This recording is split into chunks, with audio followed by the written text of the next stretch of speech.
All right, friends, it is 10 o'clock. So we'll go ahead and get started with our second session for our RISE training.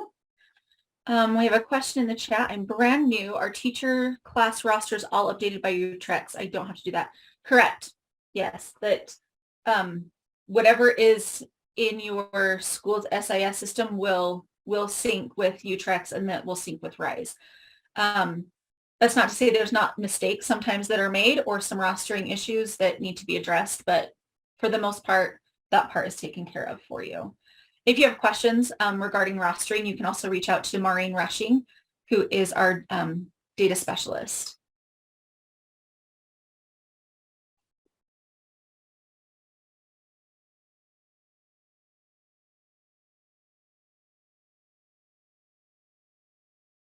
All right, so if you were with us during our first session, we did a really high-level quick overview of the RISE portal and what's available.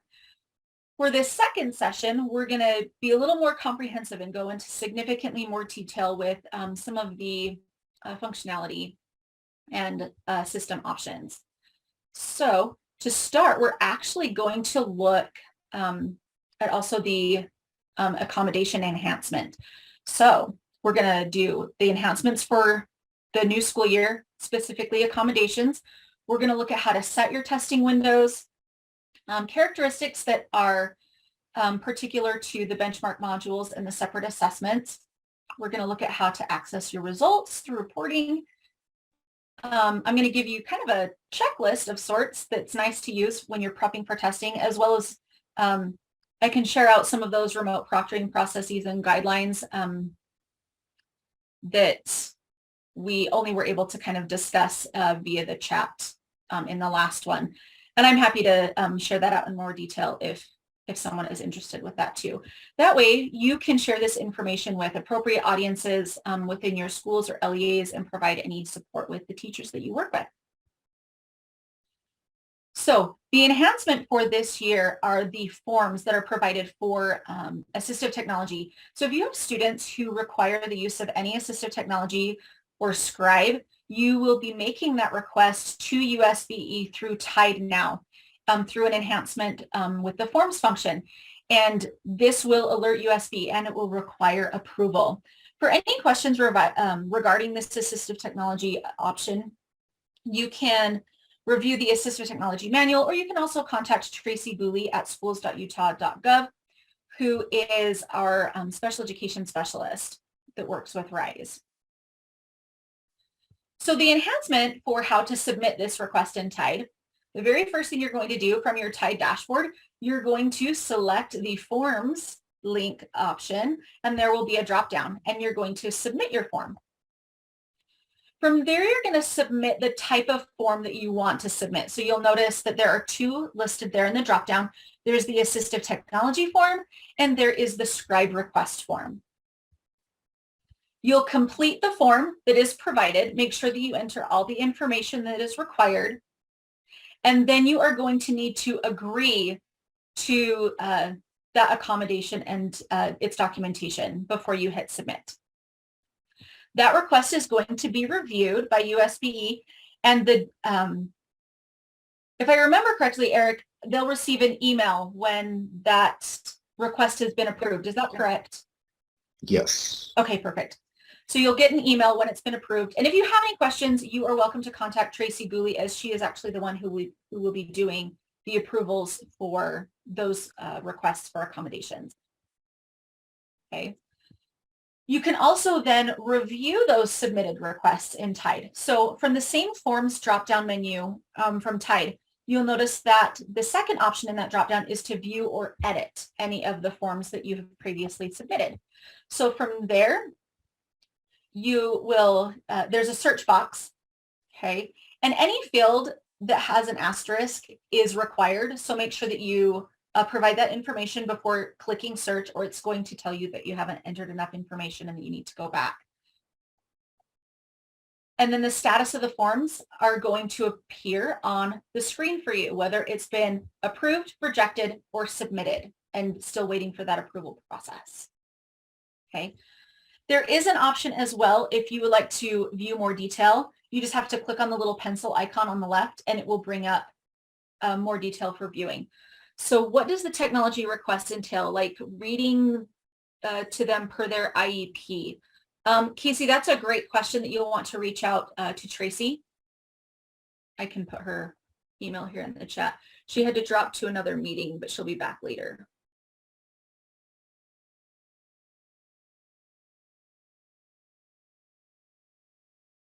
But there's her email for you so that you can reach out with that specific question. Okay. So hopefully this will streamline the accommodation approval process for you than what we have had in years past. So the next thing we're going to look at are the testing windows. So it's important to set testing windows so that tests, especially the summative tests, aren't taken or administered in error. So by setting the windows, when a teacher goes to administer a test, only the ones that you've chosen to make available during that time frame will appear as options. If you leave everything open and available, teachers are then able to administer any test that is listed. And that's when sometimes those summative tests will be administered in error. So by setting windows, it alleviates that confusion that could occur. To create your testing windows, you're going to log into Tide. And under preparing for testing, you'll select the option for testing windows. You can select the add test windows to do it manually. You can also upload test windows using a file. Also note that your testing windows can be edited as well if that needs to happen at any time. Okay, so when you create the test window manually, you're going to enter the required information at the top of the panel. And then you are going to select the name of the test that you want to be added to the available list for teachers to be able to select. Just make sure you hit save so that all of your changes are saved. If you choose to create your testing window by a file upload, you can download the templates file by test type. You're just going to copy the tab into an individual upload file and then update it for your LEA. You'll want to delete any tests that you don't want included. For example, if your LEA is delivering benchmark modules like in a specific, even a specific form like writing informative A in the month of February, you would then upload 2 files. The first is going to include the writing informative A with the start date as February 1st, 2022, and possibly February 28th, 2022 is your end date. The second file is then going to include the rest of the benchmark modules with start and end dates outside that window if you choose to do the upload option. So for your testing windows, for best practices, you'll want to create 3 separate windows because you've got summative, interim, and benchmark. Again, interims and benchmarks are not required. So that's purely an LEA decision. But if you're using them, you want to make sure you actually provide the start and end dates of the availability that you want for those interim and benchmark windows. If you're not going to use them, your start and end dates should be past or future so that they appear as unavailable in that list. Okay. We talked about this with our last training, but just as a quick review, the training tests are always available. Okay. They're available anytime, day or night, on the website, even publicly available. The benchmarks are available August 1st through June 9th, with the exception of December 24th through January 2nd window. They are available for math grades 3 through 8, secondary math 1, ELA grades 3 through 8, writing grades 3 through 8. And you might ask, why would we have benchmark modules for all grades when it's only tested in 5 and 8? It's just so that it's there as provided practice. You can use them. And then we have science grades 3 through 8. Again, with that grade 3 science, it's just instructional. Okay. I've linked the benchmark module directory here if you are interested in looking at what is available there.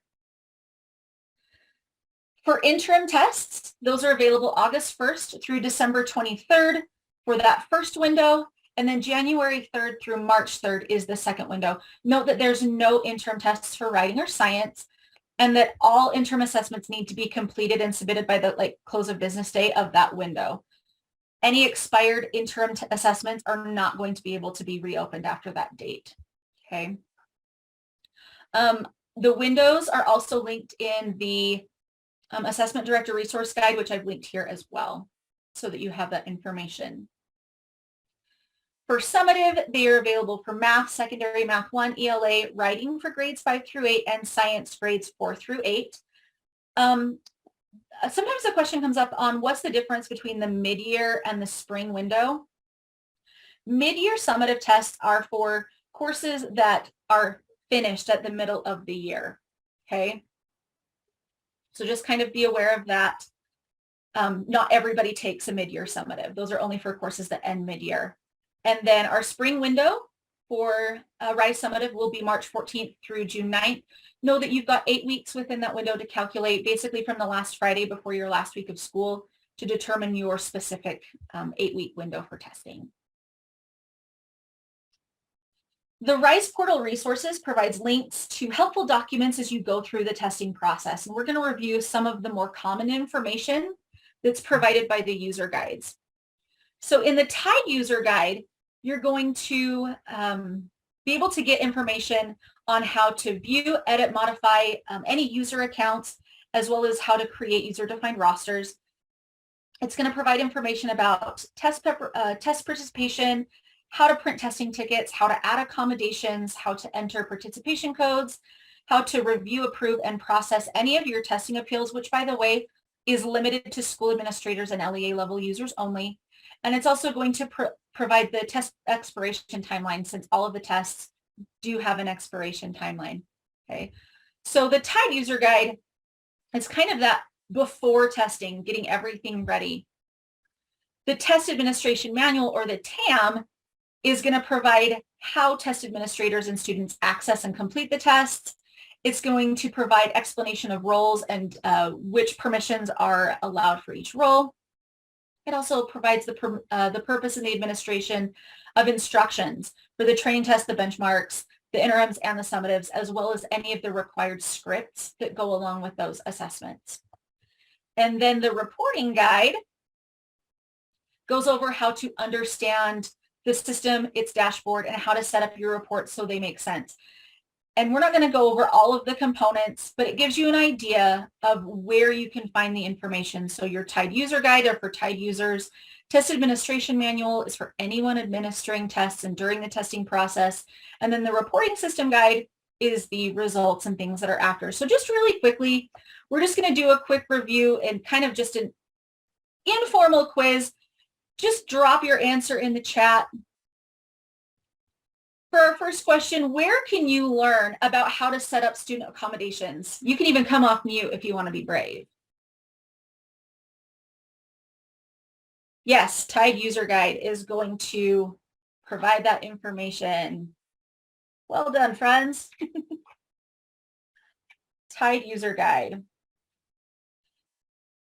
What about our second question? Which of the user guides provides required scripts? Yes, the TAM. I'm looking at the chat. It's just like going and going and going. Awesome. What about the third one? Which user guide gives directions for viewing, editing, or modifying user accounts? Awesome. Yeah, Semilu jumped right in with that first one. That's going to be in your TIDE user guide. All of that setup stuff.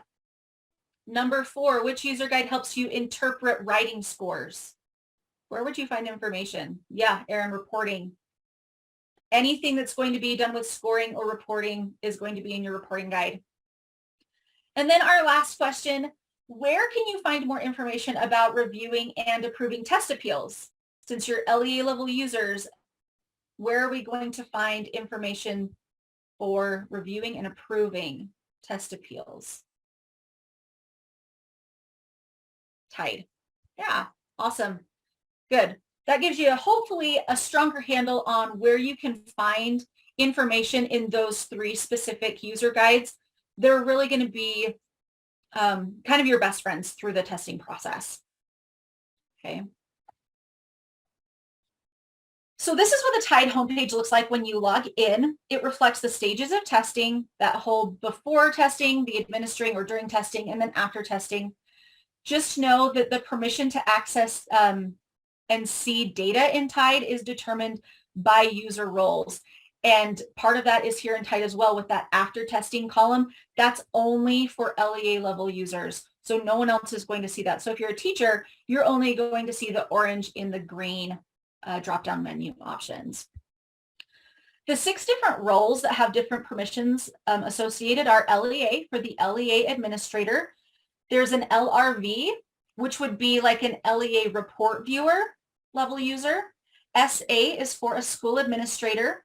There's also a school report viewer, a test administrator, which is also going to be your teacher level user right there. And then there's a proctor level user account as well. This screenshot from the TIDE user guide gives you an idea of how those permissions break down. And you can see there that LEA and school administrators are granted more permissions than, say, the teacher level user or the proctor level user. Okay. And this is also limited to the amount of data that a user can access. So a district level user is going to be able to view and work with data pertaining to the district, schools in that district, as well as any individual teachers associated with that district. While a school level user is only going to be able to work with data that is under that school organization. Okay.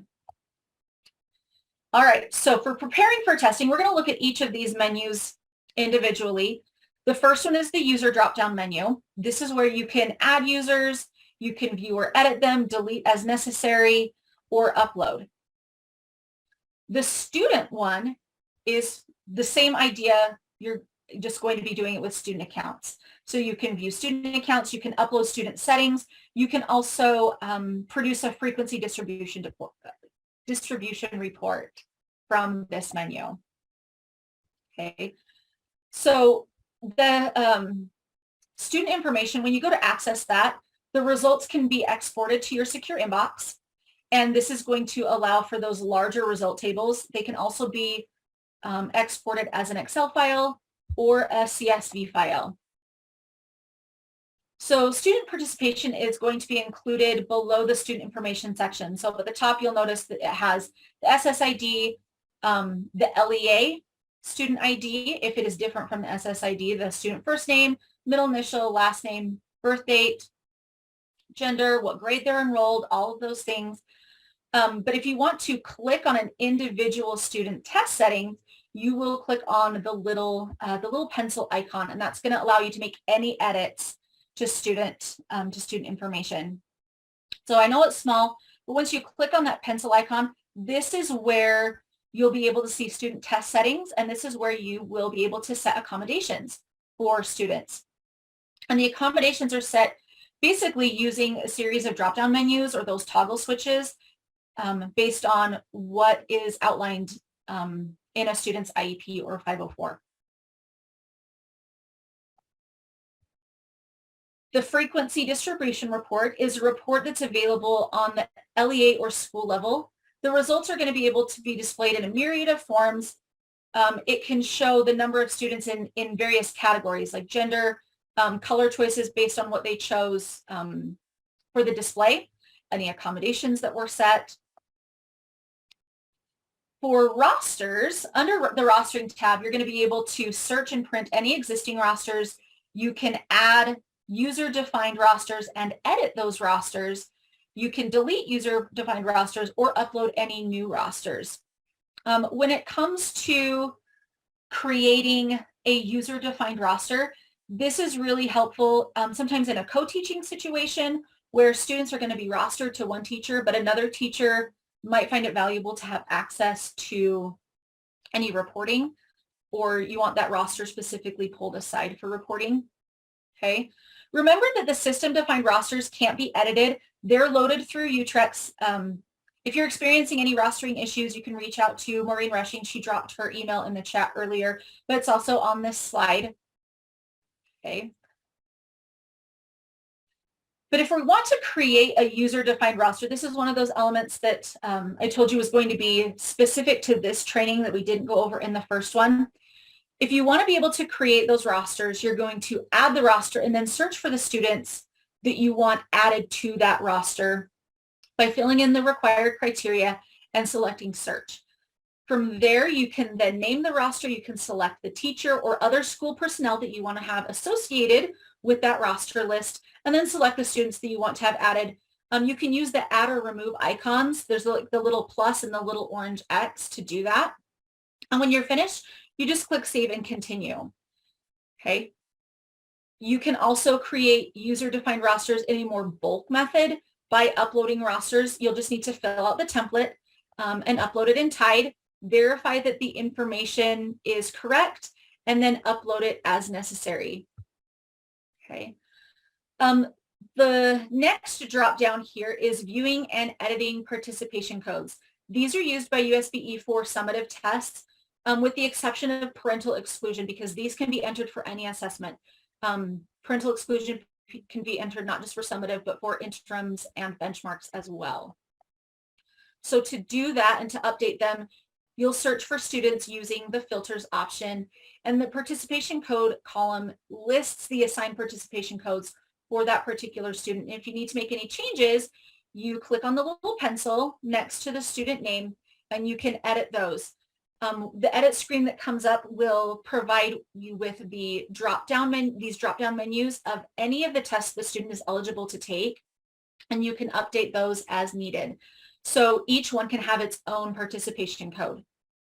If the student doesn't appear on the roster of a teacher, this is where you actually might want to go in and check the parental exclusion status, because a student with a parental exclusion status listed already under the participation code isn't going to appear on a teacher's roster. So if you think that's a problem, double check those, because they're not going to show up.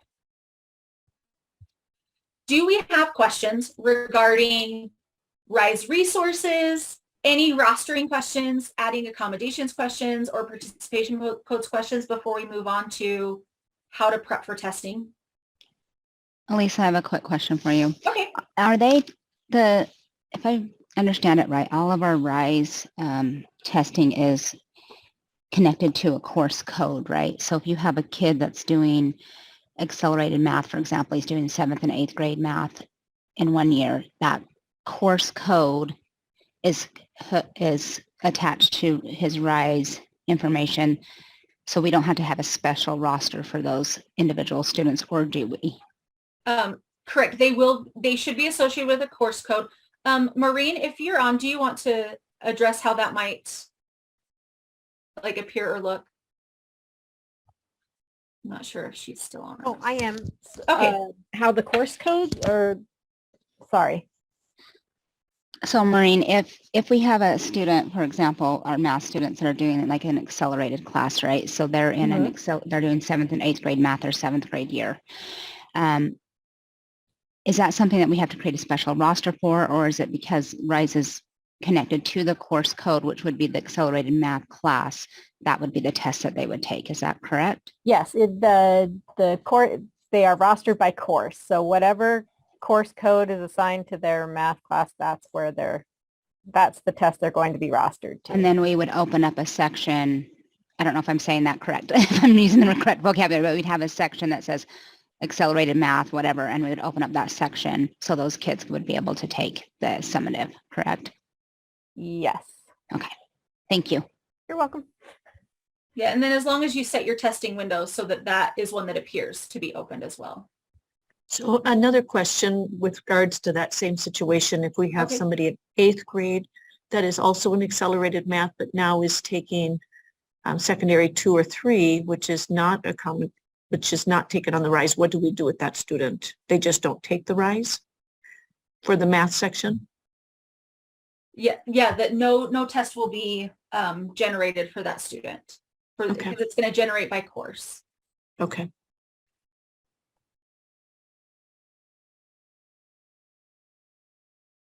Any other questions? Okay. So this next slide kind of provides you with a very simple one-stop shop testing checklist. So before any testing occurs, make sure that any teacher, or other school personnel who are going to be proctoring any testing have completed their testing ethics training. If you need any more information regarding standard test administration or the testing ethics policy, you can contact our testing coordinator, Kim Rathke, at kimrathke@schools.utah.gov. I'll drop her email here in the chat as well in case you need it. Regarding any ethics things, you'll want to review resources, especially the TAM in the portal. You'll want to locate any of the required scripts and print those out. Ensure devices are supported and working, meaning you'll want to check the secure browser, ensure that keyboards and headphones are in working order. This kind of can even go into your classroom environment. Is there a way to eliminate distracting noises? I would also say that we do not play music during standardized assessments. You'll want to cover or remove any materials that could provide hints to students as far as answers for testing. You may want to look at the possibility of arranging the room to prevent students from viewing other people's computer screens. You will need to notify students of the electronic device policy, meaning that no other devices other than the testing device are allowed during testing. That those devices would need to be collected. Electronic devices would include, but not necessarily limited to, like cell phones, smartphones, smartwatches, other internet capable devices. The caveat to this would be students who might use their phone to monitor insulin for or any other health thing. And those ones obviously totally fine, like leave it on a teacher desk kind of a thing. If you have questions regarding those types of things, you can also reach out to Tracy Gooley, as she can help you with some of those the health type accommodations that might need to be made with devices. You'll want to print your testing tickets if you're going to use them, those types of things. Be aware of calculators, if it's appropriate to use on a math section or not appropriate to use on a math section. Know that some assessments contain several items that have recorded audio. So headphones are great. Okay. Any questions as far as like just this overview of the testing checklist? Because it's a lot, but this is a very brief checklist. It's a very brief checklist, but it gives you a rough overview.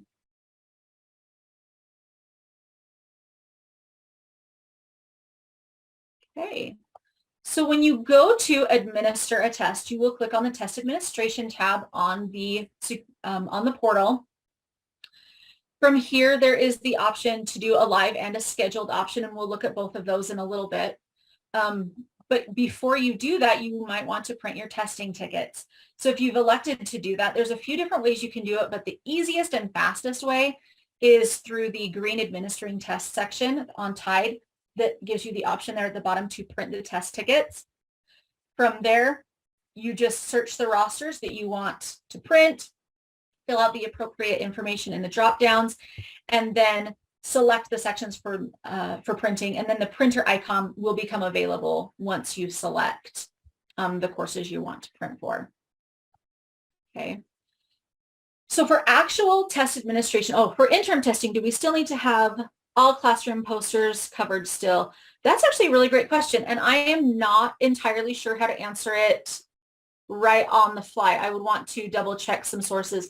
So will you send me an email with that question, just so that I can make sure that I'm not sharing inappropriate information or incorrect? Thank you so much. So as a reminder, the TAM for test administration is listed in the resources tab, so you can reference it there. But the actual test administration to open a session is the test administration button. Okay, so to administer RISE tests, these are the same 6 steps for any RISE test. It doesn't matter if it's an interim test or a benchmark test. They're all the same. The test administration, whoever's administering the test is going to select the test and start the session, okay, from TDS. It is best practice to select and assign only one test per session to avoid confusion from students if there were more than one option for them available to choose from.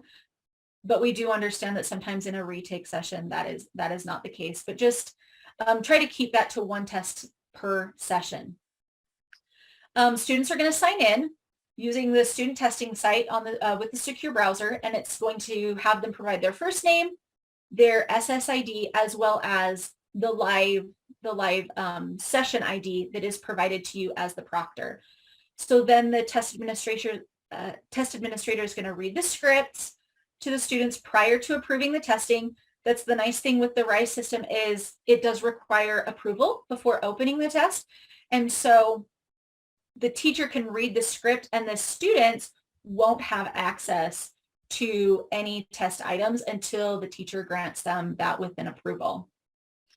Once the teacher has read any scripting that was required, they can approve the tests and students can complete and submit their test. And then at the end, the test administrator will stop the test session and then logs out of the testing system.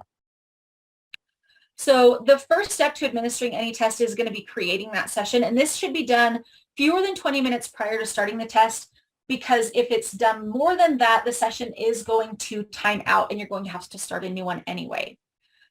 When the session's created, the list of students that are in the session will generate automatically as soon as the student logs into the session. So their names will start to appear. Okay. So if I go in to select my test, I'm going to be presented with the content options that are available as well as the grade levels that are available. I then will also need to select a testing reason from the drop-down menu, that's there. So do I want to have this listed as a pretest? If I'm doing a benchmark, that might actually be a really great option. If I'm doing an interim test, I might select the season in which I am having it administered. Okay. And then I can click the Start RISE Live Test Session, and that's going to then open that session. So after I select that, the system is going to automatically generate the session ID. And you can see down below, this one's actually a training ID. That's why it starts with train. If this were an interim test or a benchmark or a summative, instead of saying train at the beginning, it would say live. And that's how you kind of know the difference there. Okay. That session ID is what's provided to students so they can log in and they type that in to their secure browser. You can write this like on the board for students to reference. If you're going to provide it on paper, just make sure that it is securely destroyed at the end of the testing session as it becomes part of the testing materials. Whereas if you write it on your board, you can just erase it at the end of the session and it was also securely destroyed through erasing it. You'll note that there's a banner up at the top when you log in. There's a student lookup option. There's a way to view approved requests. There is the print session option, the help guide, which will allow you to access any additional information about the test administration interface if you need it. There is an alert section to view messages that are sent by USBE, and then there is the logout. For the student lookup, you can use this if a student is having trouble logging in. You can do a quick search or an advanced search. Basically, you just enter the SSID of the student and you can view what is available. The information that appears in the bottom of the window in your search results will match. And if there's no match, you're going to see an error message. So if you see the student you're looking for, you can click the little I button next to the student name and a new window is going to display the student information. Note that the information displayed may vary slightly from what is shown here, just as a heads up from this screenshot. Also, once you start your testing session and students have logged in, you are going to need to approve their tests before they can access them. It's important that you pay close attention to the test name prior to approval, just to be sure that students have selected the appropriate test. To approve students for testing, you'll just click the approvals button next to the session ID. A list of students is going to display below the organized test. They're going to be organized by test name, and you can see the list of students below who have selected to take that particular test. You'll want to review the list just to make sure that students have chosen the correct content area and the correct test, as well as to ensure that all of the settings for each student are correct. And you can do this by using the little I button that is next to the details or under the details column.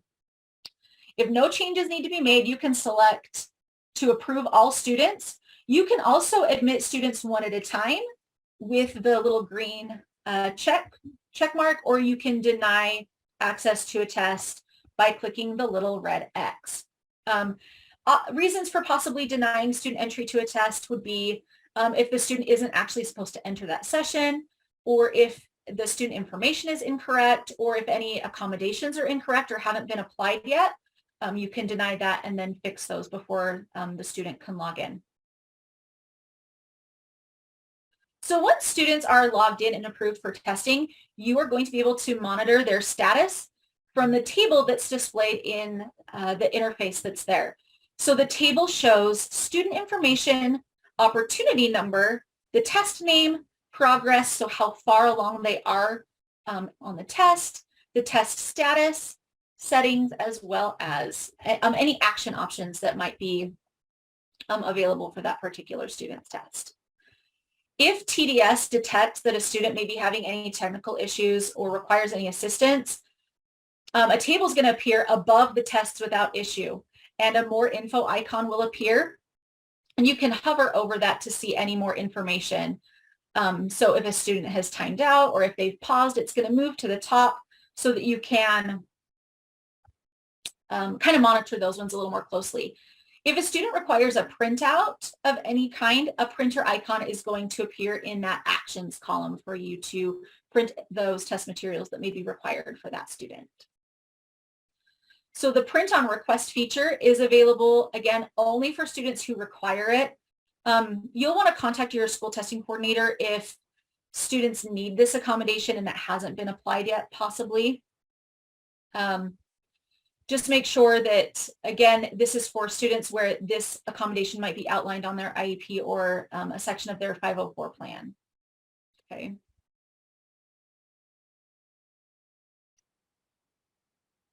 The approved request button is going to allow you to view a list of every print request, if that's something that's needed, that's approved for you or approved by you during that session. And you can also print those as well. If you wish to print a snapshot of the interface in its current view, so like the list of students, you can print that print session button. This can be useful for tracking students who maybe didn't complete their test and need to be rescheduled for another session. It may be necessary to set the page layout to landscape, so just kind of be aware of that, or adjusting your margins to be able to view the form in its entirety on your screen. Just remember that anything that you print out containing any of the student PII, any student personally identifiable information, needs to be securely stored and then destroyed after use. So if you choose to use this feature, you would destroy these documents the same way that you would your testing tickets. So when it comes to pausing and stopping sessions, you have these two options once testing has begun. So you can pause an individual student test or stop the entire session. To pause an individual student test, you'll just click on the pause button in the actions column. When prompted, you'll need to click OK to confirm that you want to pause the student test. This option might be appropriate, like if a student becomes ill during the test, in the event of an emergency that require all students to stop testing, if a student needs to leave the room to use the restroom, or if they were called to the office, all great reasons to use the pause option. If you stop the session, all in progress tests are going to be paused automatically. If a session stops, that particular session cannot be resumed. It can't be reopened. You would have to create a new testing session and distribute a new session ID so that students could resume testing. So this becomes an issue if the testing session, if students need longer time, you can stop the testing session, but just know that same session ID isn't going to be available the next day when you do your second testing session. And so you can stop it, and then the following day you would populate a new session ID for that option. If you forget to log out before leaving the testing area, so like once students are done, if you forget to click that little log out at the top, the session is going to automatically close after 20 minutes of inactivity anyway. In the event of a fire drill, would you pause or stop a session? It's a great question. I would probably just stop the session, because that is going to automatically pause students where they are at that moment. And then when you come back in from the fire drill, depending on how much time is allotted, you can either reopen a new session So start a new, I shouldn't say reopen because that's incorrect. You can't open this one again. You would start a new session, or if it was going to have to carry over into the following day, if there wasn't time to continue testing once your fire drill was done, that session would already be stopped and closed and you wouldn't have to worry about it.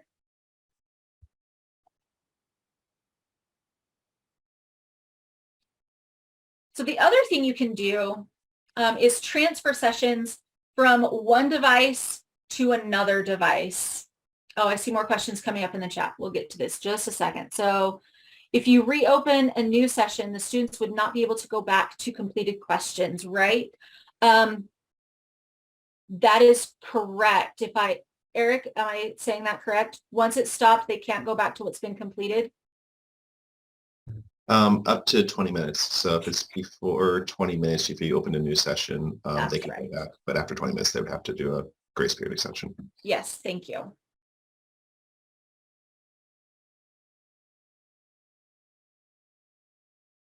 Does that help answer your question? So if paused, you can go back, but stopped, you cannot. Even with paused, there's still the 20-minute rule. So if it's paused for a longer period of time, it's not going to let them go back.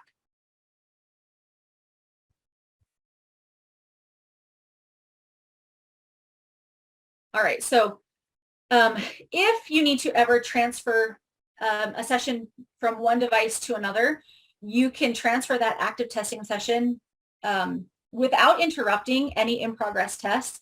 This is useful in a scenario where maybe your computer malfunctions, or if a laptop battery is dying, or if you accidentally close the browser while a session's in progress, you can reopen the very same one on another device. Just note that when you transfer the test session, you're going to have to enter the active session ID. Your session remains open until it times out. If you do not return to the active session within 20 minutes and there's no student activity during that time, the online testing system is going to log you out and then automatically pause those students' tests. The online testing system ensures that you can administer only a test session from one browser at a time. So if you move the test session to a new device, you cannot simultaneously administer the session from the original browser, from the original device. So just know that if the move has to occur, it's no longer available on the first device once you've moved it over. So to do that, you need to log out of the test administration interface and click the logout button. Confirmation is going to be asked. If you log out in error, student tests are going to pause, and then the new session is going to have to be reopened if that does happen. This table is going to present some of the common issues that you or your students might encounter during a testing session. So go ahead and review this just for a minute. And if we need to have like any follow-up questions to this. So just kind of read it to yourself. And if there are follow-up questions for these troubleshooting, this is a great time to either drop them in the chat or come off of mute.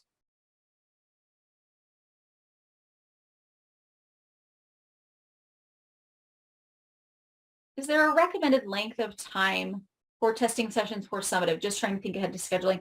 There is a recommended length of time. It's outlined in the user guide. And I'll actually focus heavily on that. I shouldn't say heavily. We definitely go over it with our spring training that happens late winter, early spring. Yep. Any other questions that are burning in your brain or that would relate here to the troubleshooting before we move on to how to deliver the test from the students and the secure browser?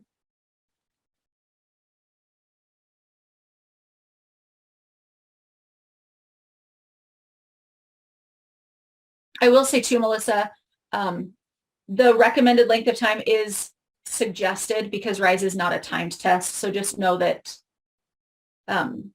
it's not like a cutoff. They are strictly recommended lengths of time for completion. Okay. So this is what the secure browser looks like when the student goes to log in to take a test. You'll notice that there's a spot for them to type their first name. They'll type in their SSID as well as that session ID that you provide for them. The secure browser is going to ensure that test security is strictly observed. Once the secure browser is over, if you noticed on the troubleshooting page that we just looked at, once the secure browser is open, it's not going to allow other applications to run on the computer at the same time. Okay. So if a student's having difficulty logging in, there are some troubleshooting things that you can do. I would recommend checking if they've entered their first name correctly, if it matches the student ID. For example, if I have a student named Christopher, but he has typed Chris as the student first name, that might be something to look at. Sometimes a student will inadvertently hit the space bar after a letter or in between numbers.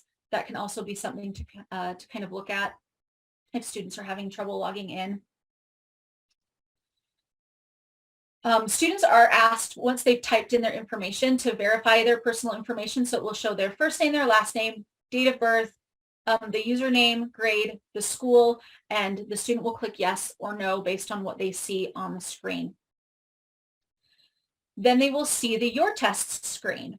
And on the Your Test screen, students are going to see a list of their assigned tests for that particular testing session.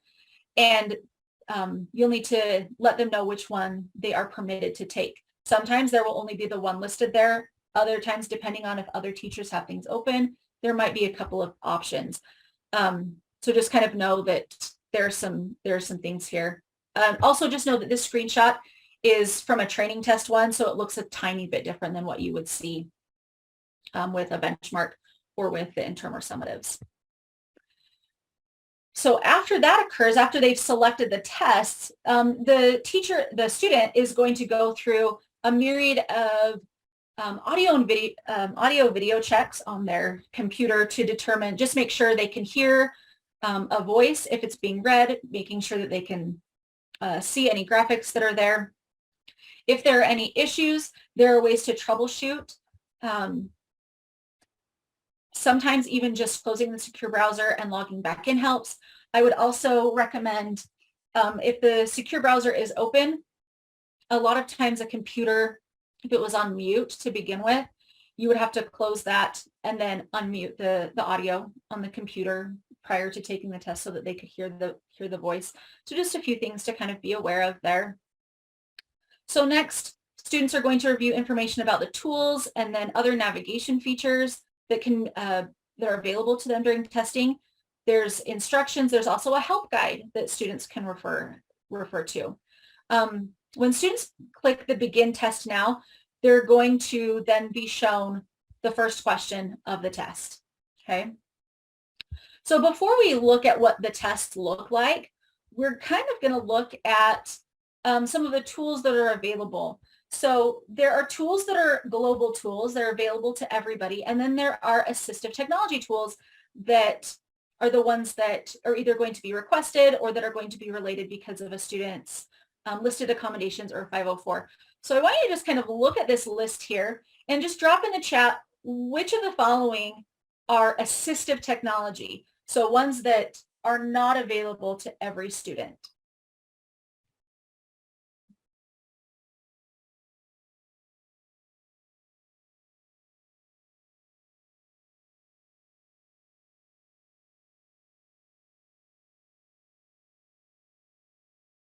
Oh, good job, Natalie. Yes, speech to text is not available to every student.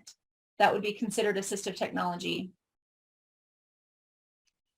Predictive text and screen magnifier. Good job. You guys are awesome. Yes, those are the three things that would be considered assistive technology. All of those other options are available for all students. So we're going to look at those global tools and how they work in the testing interface for students. And just as a heads up, just a friendly reminder, if you have any questions regarding testing accommodations or the assistive technology, you can reach out to Tracy Gooley, who is our special education specialist who works with RISE assessment. It's also outlined in the assistive technology manual.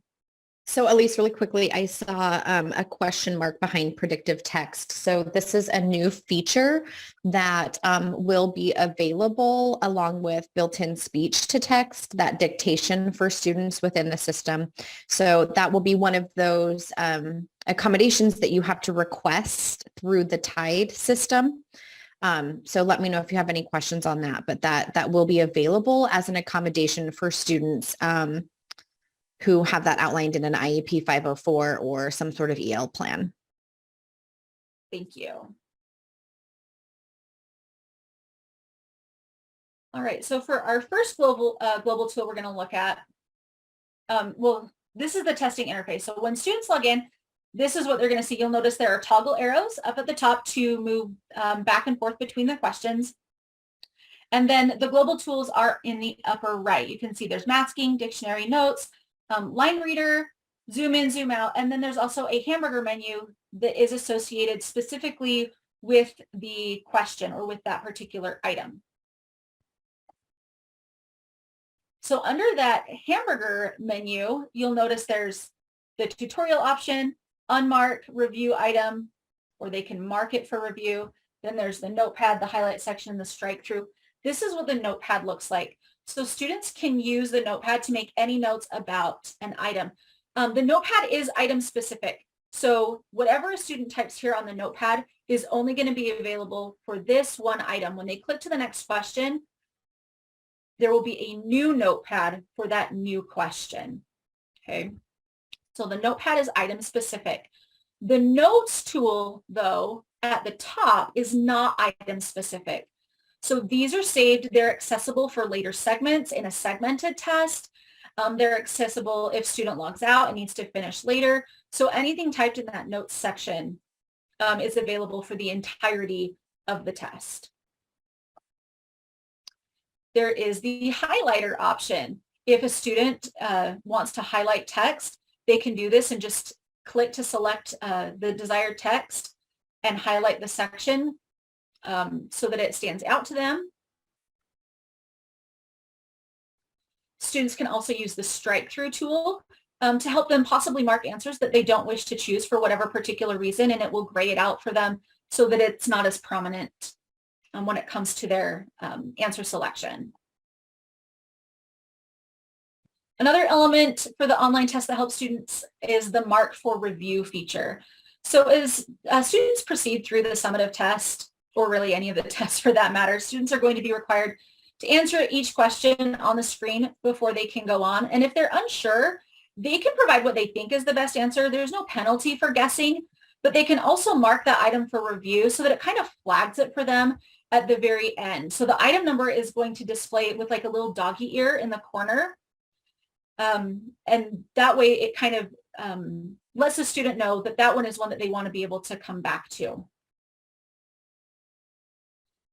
The tests can also be zoomed in or zoomed out to better view the text that's there. It's going to increase or decrease the font size.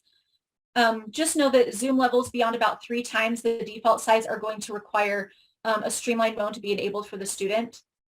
Also note that zoom is not the same as magnification, okay, which students are going to be able to access on assistive devices. An English glossary feature is available for students to use for ELA grades 3 through 5 passages and the items that would accompany that during testing. Students can access the glossary by clicking any of the pre-selected terms which are indicated on the screen with a gray dotted line. And then when the student hovers the mouse over the term, it's going to highlight it in blue. If the student then clicks on that term, a pop-up box is going to appear with a definition for that term. And then the student can return to the item by clicking the X in the upper right corner to just close that pop-up box. Another tool that's available for all students is masking. The masking tool allows students to cover up a distracting area of the page. To use this, the student just clicks on the masking button and then clicks and drags their mouse to select a rectangular area on the screen to black out any information that they don't want to see. To deactivate the masking mode, the student just clicks on the masking button again, and the masked areas remain on the screen after it's deactivated. To remove that, you just click the little X in the corner. The select previous version option is available with the writing portions, which allows students to view and restore responses that they've previously entered and saved in a text response item. So to use this, the student just opens the context menu for a text response item and then just selects previous version. And then a window is going to appear listing any of the saved responses that the student had previously made, and they can restore the selected response if they choose to. Just note that the select previous version tool is not going to restore responses that were entered prior to pausing a test. With the test pause, if your school plans to test over multiple days, you might wish to have students pause their test at a certain point so they can resume the test at another time. You may also need to allow, we talked about this earlier, for taking a break, or if the student needs to leave the room for any reason. So whether they've been instructed to do so or not, students have the ability to pause their test at any time, just clicking that pause button in the upper left corner. And when they do, a pop-up message is going to come up asking if they are sure they want to pause their test, and they can click yes to confirm the pause, or no to continue testing. So we talked about this a little bit already, but these are the test pause rules. So these rules apply to students who pause their test depending on the type of test or how long the pause lasts. For all tests that have been paused for less than 20 minutes, students can return from that break in the testing session and revisit any items in the current segment and change their answers if desired. Students taking tests except writing who have paused their tests for longer than 20 minutes are only going to be able to return to the most recently visited page and containing the unanswered items on that current section. They're not going to be able to change their answers on previous pages. If all of the items on the most recently visited page were answered prior to pausing, the student will resume the test on the next page with the unanswered items and will not be allowed to access previous pages or segments of the test.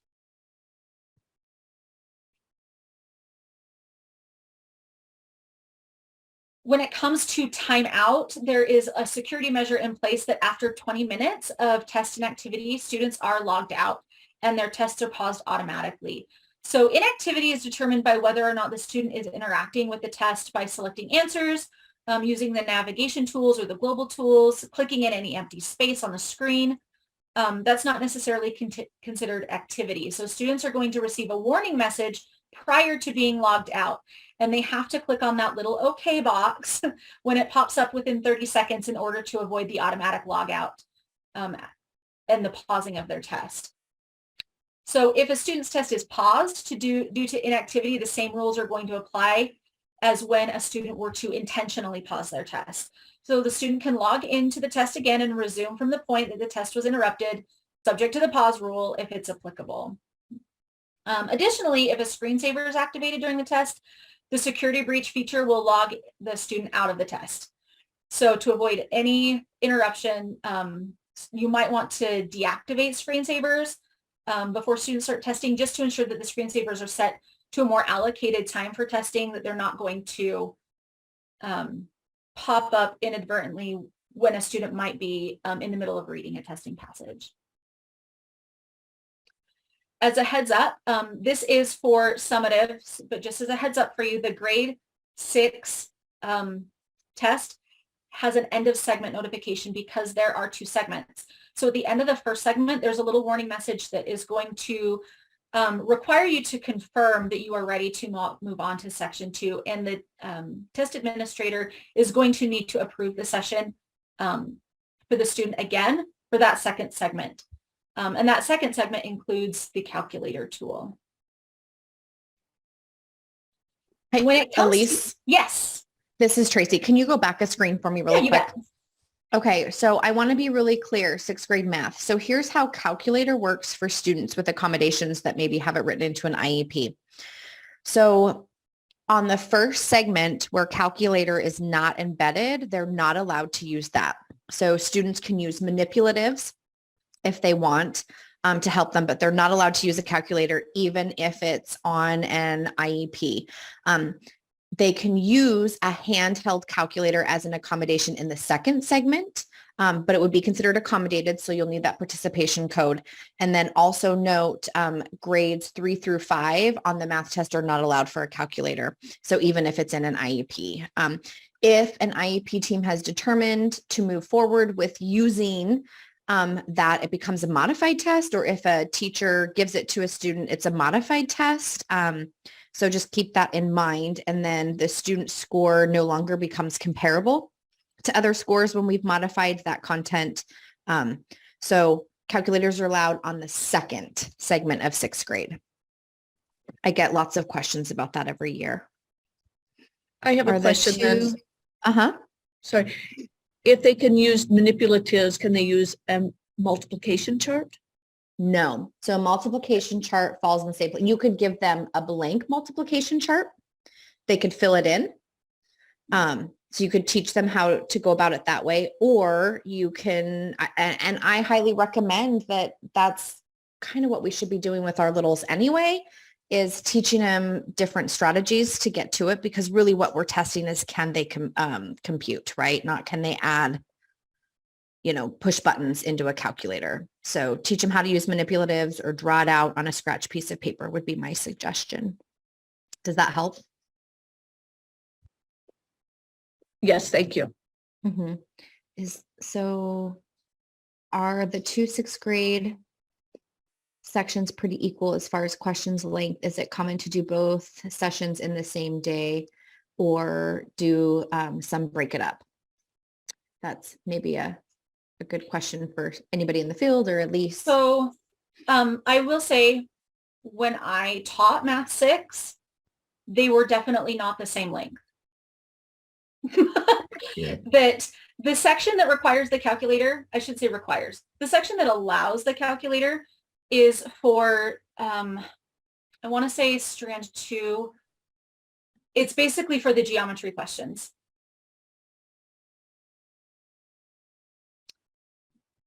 Scratch paper could be a blank multiplication chart.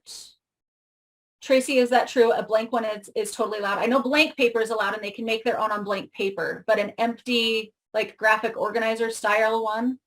Yeah, and Whitney and I have gone back and forth with that quite often. So, you could, it's going to take them time, right? You're going to have to teach them how to do it. But at that point, it just might be easier to start now with those kiddos and your teachers and start, coming up with alternate strategies or ways of accessing it, right? Using some sort of manipulative or drawing it out.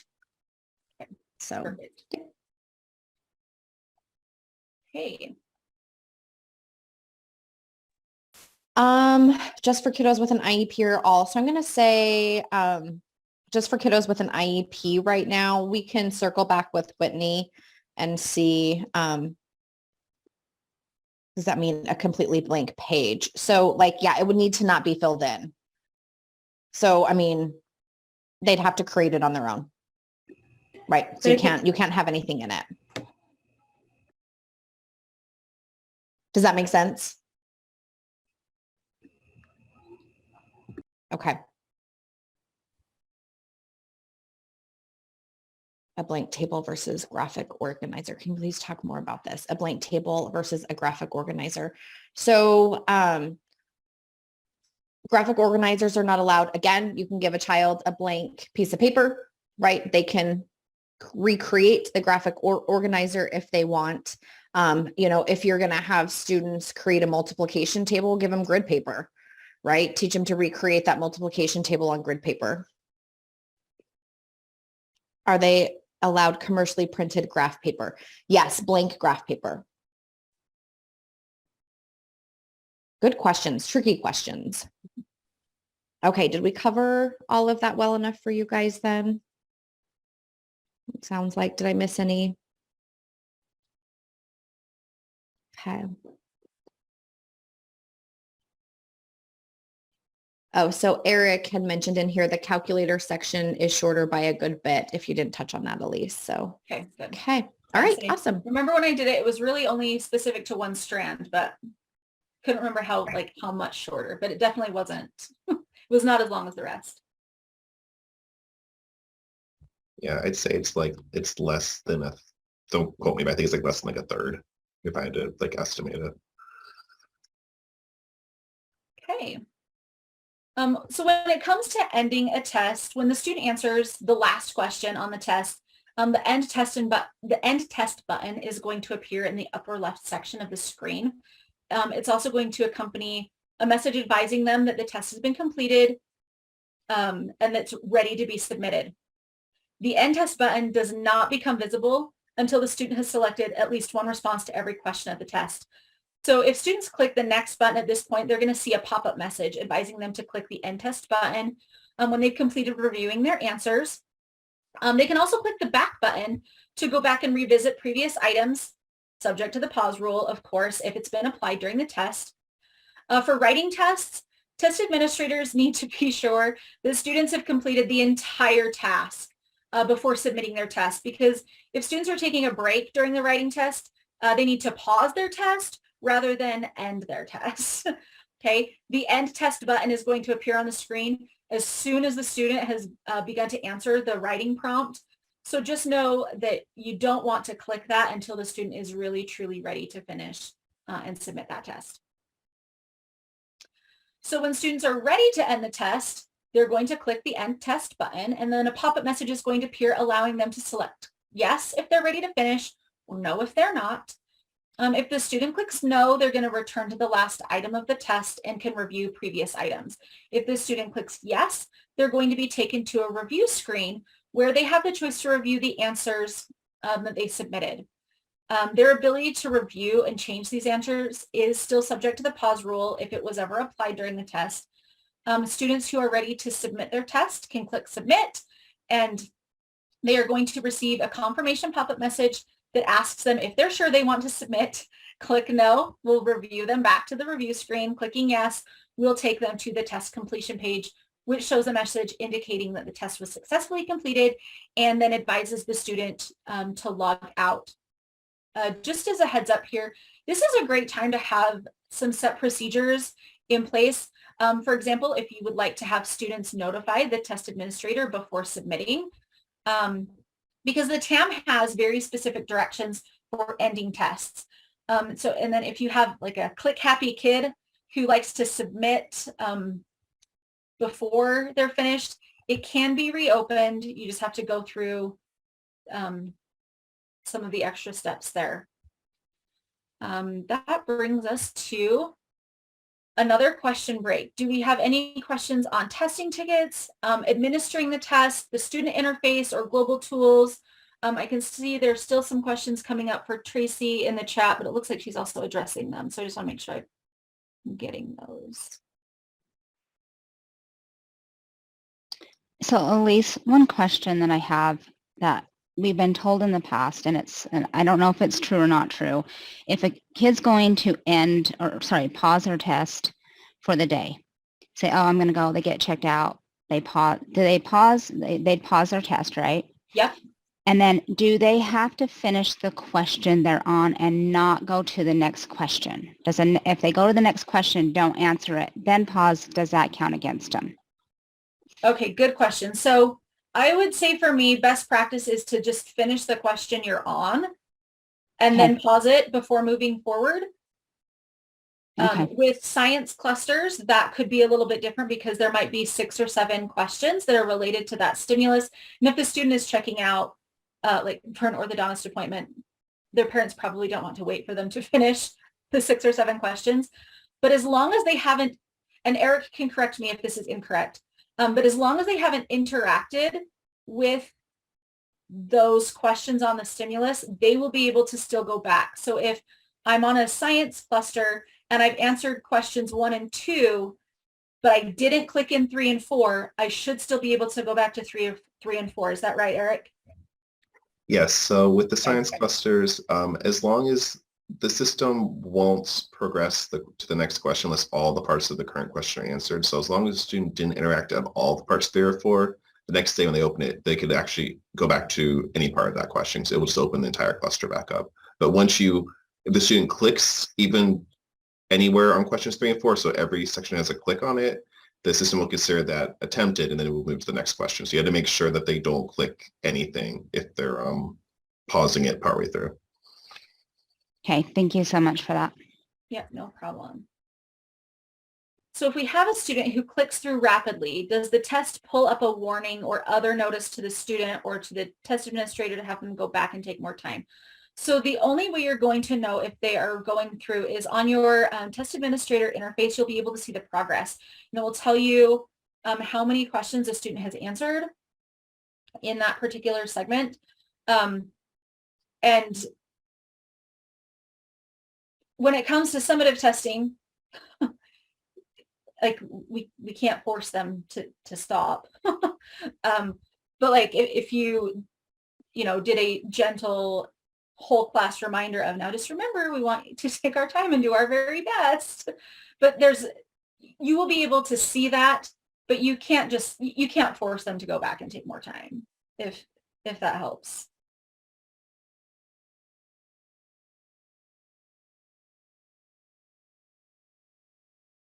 Any other questions?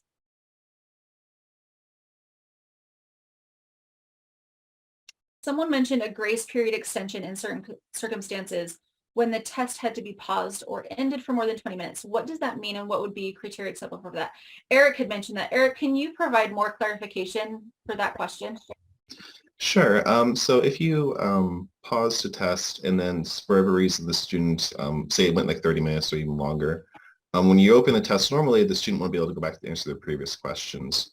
There is an appeal you can file in Tide that'll extend the pause rule so that if the test was paused but it's been greater than 20 minutes, if you file a grace period extension, it'll let the students go back to previously answered questions even though they exceeded 20 minutes. But it is an appeal you have to file in Tide to do that.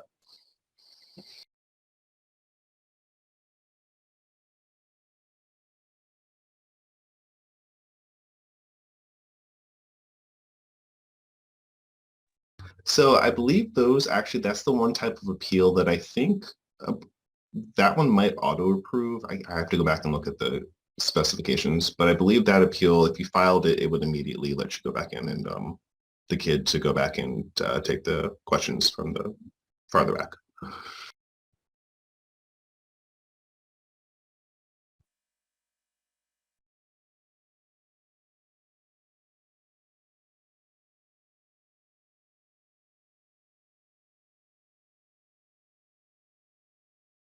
Okay, if there are no other questions related to administration, we're going to move on to RISE reporting. Okay, so Elise, I just got off the phone with Whitney because I wanted to make sure I did this correctly and not Good make job. her mad. So here's what Whitney said. So any student, you can teach them how to recreate on a blank graph piece of paper. So what she doesn't want is it can't be anything pre-printed, which falls along with graphic organizers. Does that make sense? So it just doesn't Okay. have to be an IEP kit, any student. So you can teach them how to redo it on that graph paper. Does that answer our questions? Good questions. And thanks for bringing that up, you guys. So it made me get clarification. It'd been a while since Whitney and I had talked about that. Okay, cool. And then if you have Awesome. any other questions about anything, if you have, just don't hesitate to email me at any point. If you're just wondering, hey, can we do this? So I'm always happy to take your emails. Okay. All right, thanks. Yep, no problem. Thank you. So for RISE reporting, all of your scores are accessible through the reporting tab here on the RISE portal. When you log in, the first thing you're going to see is the dashboard. And just understand that dashboards appear differently for various user permissions. So the teacher dashboard has less information than, say, a school or a district dashboard, because they're only going to be able to access the reports for their particular school or their particular rosters that are for that particular teacher. So on the dashboard, there are filters on the left-hand side that you can filter through and sort. It's going to allow you a quicker analysis of the test results that you are looking for. Okay. For school level results, this is for LEA level users specifically, but you can select the assessment from the dashboard, and then a table is going to list results by school, and you will select the school name and the results for that school will appear. If I'm a teacher, I will be able to see my class or classes listed there, and then I can check their performance by roster or performance by student individually. When it comes to accessing previous results, so for example, if you are looking for your RISE summative results from last year, you are going to do that by changing the reporting time period. You just click on that little menu, and from there, you'll be able to then change the reporting time. So you'll need to add the school year you want to look at, and then the student data set that you want to look at as far as enrollment, and then hit save. When you look at performance by roster, that's going to display assessment results for each class. Users can sort roster level data by performance using the arrows. The first few rows also show aggregate performance data for your LEA or your school, as well as total students. And then filters can also be applied for any of those tests. The performance by roster tab is also going to allow you to view and expand various tabs of classroom level data, such as being able to view the top 5 best or worst items for a given benchmark. That way you can review if you would like to. You can also then look at this performance by particular student, and you can see how they responded to the particular items. Scores for the benchmarks, again, are shown as raw scores. Okay. You can also do a breakdown by ethnicity, special ed, LEP. You just click the little breakdown button to be able to compare performance between different demographic subgroups. And then you can use the download student results button to create individual student reports or other student data files and export them in different formats. I'm using the download student results button that's on the features and tools menu. You can also print these. Just click the print option in the upper right corner of any assessment report, and it's going to print or allow you to save those. You can save them as PDF, Excel, or CSV files. And then you can export or print any of them directly from the dashboard. To do that, you just need to click the little export button that appears on the left-hand side. For teacher and school level users, the export report is going to attain assessment results for all of your students. LEA level users, you are going to see, let's click too fast. They're going to, you'll need to select which report to export. So if you're an LEA level user, just understand you will make a selection after that. There are also other ways to export or print your data. To do that, you just have to choose the type of report that you want and select the file type, export that data, and then that file is going to appear in that secure inbox that we talked about in the first training. It's kind of like the secure email spot for you to go and access those reports. For the benchmark module reporting, students are going to fall into one of the 3 performance levels for reporting. You've got above standard, at or near, or below. Okay, so just know that for benchmark module reporting, there are these 3 performance level reports. Interim and summative, you have 4, with below proficient, approaching proficient, proficient, and highly proficient.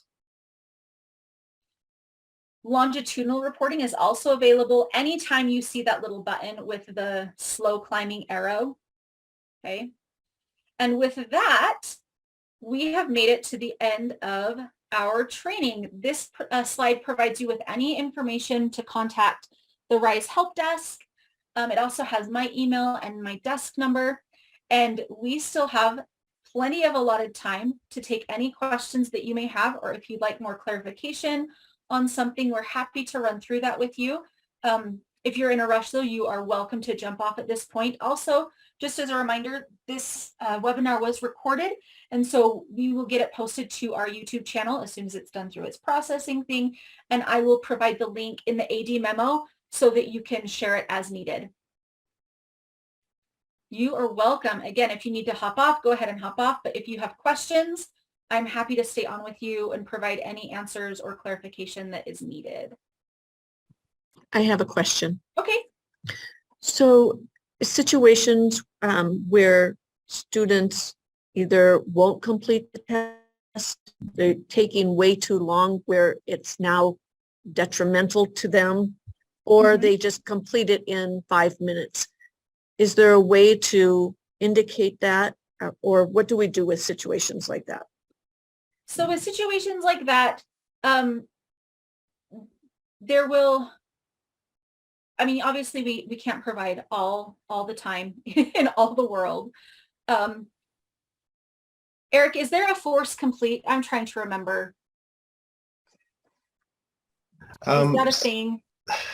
Well, so the test will expire naturally after the expiration date. So it would be, if a student answers, I believe less than, this is for summative, I believe it's less than 5 questions and they only answer 5, I think the test at that point, once it expires, would be considered still unattempted. But once they answer beyond, I believe, 6 questions or so, or it's 6 or 10%, the test would be considered attempted. And there isn't a way for a user to force complete a test, but they will naturally expire after 60 days in spring and 21 days in fall. So it's with regards to reporting and, you know, your overall school scores, how does that impact it? So if a student just went through the test, so I'll take the first case. If a student just went through the test, took 5 minutes, answered everything, the score would be reported as normal, and there isn't a way to really mark that the student rushed through the test in that case. If the student didn't complete the test, as long as they completed more than, I believe it's 10%, the test is considered attempted. It won't generate a score, but it will mark as a test as was attempted. If they answer more than 90% of the test, it would be attempted and also scored. But there isn't like a way to mark a test given a specific circumstance of the circumstances surrounding it. No. Okay, thank you.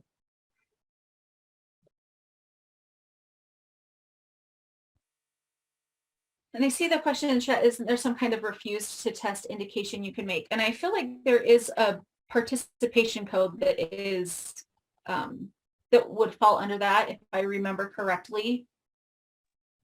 Yes, And I is. I thought a there was refusal to two. test. Mhm. And I thought there was something that I heard before, that a student that just rushed through it and gave it no thought, that there was some type of code to be able to add to that, but that's not the case. Yeah, I don't think with that one. In fact, here, hold on, let me see if I can find the trying to pull it right now. participation codes for you. It'll be in the accountability manual, if I can figure out how to get there. It should be in the user guide too, isn't it? It should be, yes. Accountability tech manual, there we go. But yes, there is a student refused to test. So I think it is if they've answered 6 questions, right? Is it 6 questions? They are counted as a participant, but I think, and I can't remember, Eric and Elise, 60% or 80% has to be completed to produce a score. Yes. I just can't remember how much. 80? Yeah, I think it's 80. 80%, yeah. But at 6 questions, they are considered a participant, and then writing. Eric, do you remember what writing is? It's a word count. They have to have It's a word X amount of count. words. It's 10 or 25. Yeah. I think less than 10 is considered unattempted, and then less than 25 is when the scoring, I think, will throw a code. Perfect. Okay, so 106 is your student refused to test, and it's countable.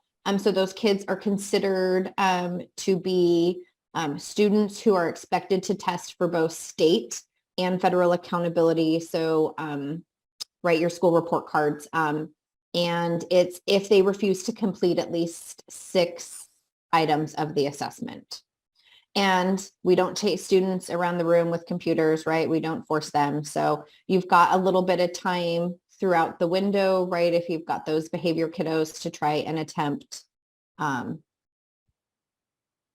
But you do have that option as a participation code.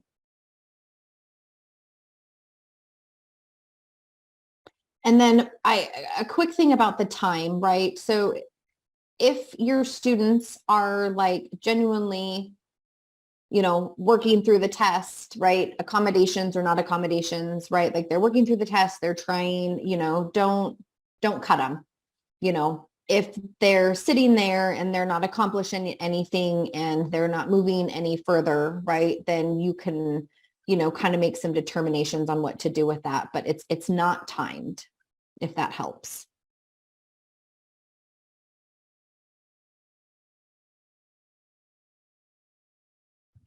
Was it 10 or 25 words, Eric? For the I'm trying to word pull count? up right now to look. Okay. I think it's 10, but give me one sec here. 25, less than 10 for sure. Possibly less than 25, but I'm trying to pull up our specs to see.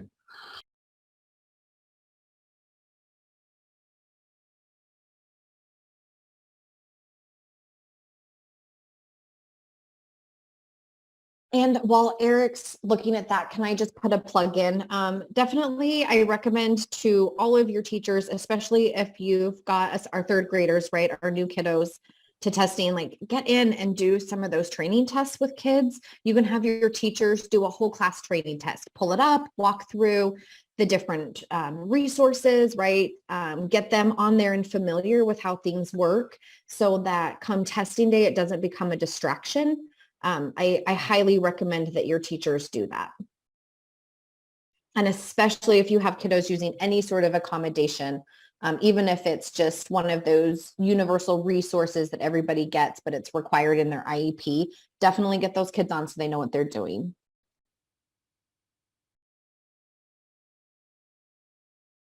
Any other questions we can answer for you? Is there an easier way to print off student summative PDF reports for all summative tests they took than by inputting the SSID one by one? If you're looking at individual students, I don't think so. You can print the ISRs by roster as well. So like by class, and that would be like printing a whole bunch at one time. Yeah, and I tried that. So like I did all for ELA, and then I just have to group all three of them together if they took ELA, math, and science, right? Uh-huh. But then when you type in SSID, it actually prints all three of them in one PDF. I just didn't know if there was an LEA way or an all school way to get those printed easily, or if I have to do it one by one. Get all three. Not that I know of. Eric, is there a way for them to get all three PDF reports rather than like SSIDs one by one? I'm sorry, how many? It's rated prompt student reports, but also tested. There. So you're talking about across subjects, like for math? Yeah. ELA? So for like ELA, math, and science all together. Because I saw a student portfolio report in the reporting manual that I was reading, but I couldn't find a portfolio report. Yeah, I believe they have to be separate per subject. Let me look up fish the writing, and I will look that up, and I will get an answer for that for you too. Okay. Thank you.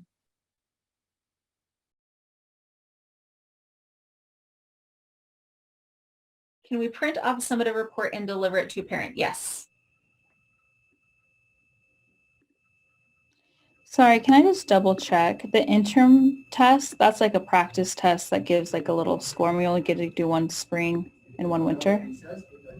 So it's not a practice test in that it's, what's the best way to say this?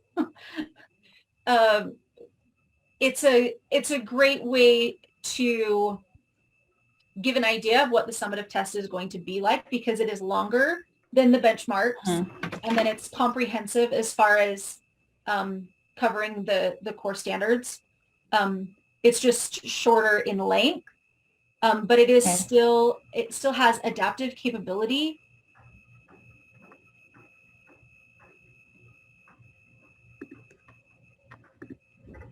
Is that enough? Do we need to clarify, or am I not giving enough detail for something? No, that's good. And then we Okay. can do as many benchmark ones with our Correct. classes. So you can do Okay. as many benchmarks as many times. The interim is just going to be provided the one time in like fall, winter, and then after like winter break, the January to March window. So they can take that one twice at most. Okay, perfect. Thank you. Are you required to notify parents of student scores after interim tests? Janelle, no, I don't think so. I want to say that the notification of assessments is for summative, but I would want to double check that. But in my head, like it's summative purely because we don't track those at USB. We don't track the interim or the benchmark.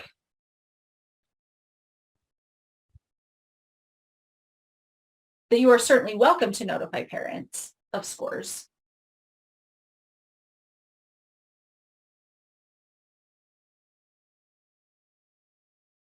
Any other questions? Again, if you are done, you are welcome to hop off. I'm just happy to sit and answer questions still if people have them.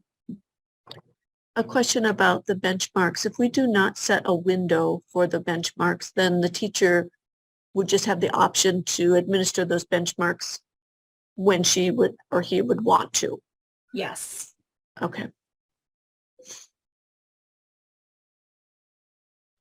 I did have one more question about the benchmarks because we're seeing like in the TAM for the virtual or the administration for a benchmark, it says that there is a site that they go to, but we just want to clarify it's only the secure browser. It is correct? only the secure browser. Okay. We thought we caught all of those and removed them, and that was not the case. No worries. Okay. It has been removed now, and it will be updated. Perfect. Yes, secure browser is the only way to administer. So we don't have to set a benchmark window. You do not have to, but if you don't want them to be used, you would need to set a window so it doesn't appear. Does that make sense? Like you would need to set it so that it's not appearing available for them if you don't want them to use them. Okay.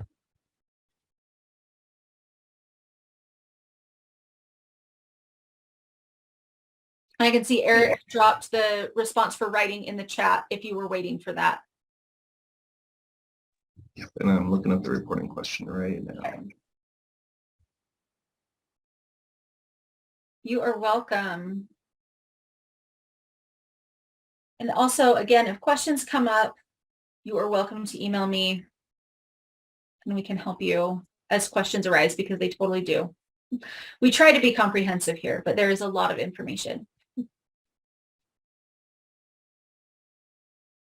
Any other questions or clarifications while Eric's looking up that reporting one? You can drop them in the chat or come off of mute.